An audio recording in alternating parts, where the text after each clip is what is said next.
In this video, I want to go into how to start combining what we learned in the last few videos. So when I talked about pressure and building values and warm and cold colors, now I want to go more in depth onto how to layer and blend your pencils together and where to place warm and cold colors to create realism and depth. The reason that we layer the colored pencils is because if you look at anything in nature, it's never just one color. For example, with the sunflower petal, it's not just yellow or it's not just orange. It's a whole range of colors. So the reason that we layer is to be able to capture that full spectrum of color.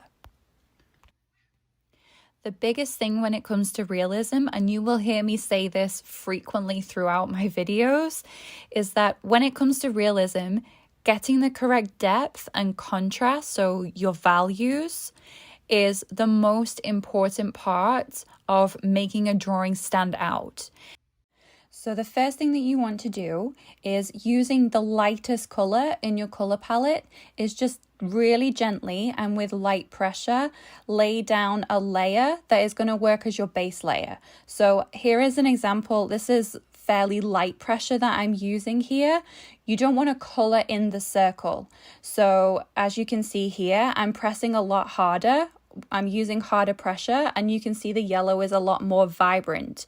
You want to make sure that your layers are really, really light because then that way it means all of the following layers are going to show through and create this really, really nice spectrum of all the colors combined together. Now that you have the initial layer down, keep that pencil to the side because we're going to use it later. Next, you want to choose the slightly darker color in your color palette. So here I'm using an apricot orange. This is from the Caran d'Ache Luminance range. You don't have to use this specific one. Any light orange color will do. I'm going to use this to begin building up the shadow. When it comes to creating shadow, you always want to work outwards from the darkest area, still using light pressure for the beginning layers. So to create this sphere effect, which is what I'm going to show you how to do, I'm working from the outer edge of the circle inwards, and then I'm going to build it up with the different colors from there. Next, I'm using the light yellow ochre from the Faber-Castell Polychromos range. So again, this is a slightly darker yellowy orange kind of color. I'm going to the outer edge of the circle to start building up the shadow. And remember, when you're building up a shadow, you always want to work from the darkest part outwards, or in this case for the circle, you want to work inwards. So I'm just darkening up those edges where that shadow is coming from. Now I'm just going to repeat this process using the terracotta from the Faber-Castell Polychromos range. So again, it's slightly darker and you can start to see that shadow beginning to build up, again working from the edge of the circle inwards to darken up that shadow. And I'm using slightly heavier pressure here because it's a darker color and I want that value to increase. So now I'm going to show you a really cool trick to build up that intensity in the shadow. We went over this in the values video about using complementary colors to increase the value, so how dark or light something is. In this one, I'm using a lilac because it is complementary to the yellow. However, you want to be careful.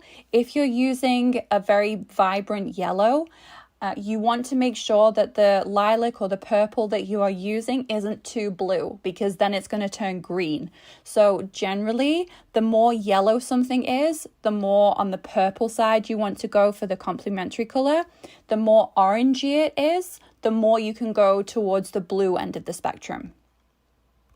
So now, remember when I told you to keep the lightest color you used at the start aside? We're going to bring that back in to blend everything together.